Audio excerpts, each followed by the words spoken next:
Good morning student. Good morning sir. Sir মুদবো। থাম ফাজিল কোথাকার, একেবারে চুপ করে বস। তা তোমরা সবাই পড়া করে এনেছো তো? হ্যাঁ স্যার। কই দেখি পড়াটা। স্যার মুদবো। একেবারে চুপ করবে, এত বাজে ছেলে। কোথায় কি বলতে হয় একেবারেই জানো না। একবার চুপ করে বসো। হ্যাঁ, তোমাদের জন্য কি পড়া ছিল? আগে স্যার বাবা রইলো আবার জোর পড়া ছিল। তা বলো তো, কে বলতে পারবে বাবা রইল আবার জ্বর এখানে কয়টি রাজার কথা বলা হয়েছে? আগে স্যার 7টি রাজার কথা বলা হয়েছে। তা ওই 7টি রাজার নাম কে বলতে পারবে বলো তো দেখি। আগে স্যার আমি বলতে পারবো। তা বলো দেখি। আগে স্যার বাবর, হুমায়ুন, আকবর, জাহাঙ্গীর, আর মনিয়ে নেই তো।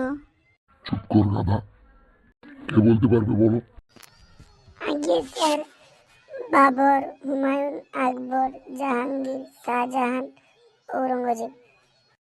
বাহ, খুব ভালো রে। আগে স্যার মুদবো। একবারে চুপ করো বেয়াদে পুতুল। কেন, তোমাদের মুখ থেকে কি একটু প্রস্রাব বেরোয় না? আগে স্যার না বেরোয় না, তা আপনার মুখ থেকে কি বেরোয়?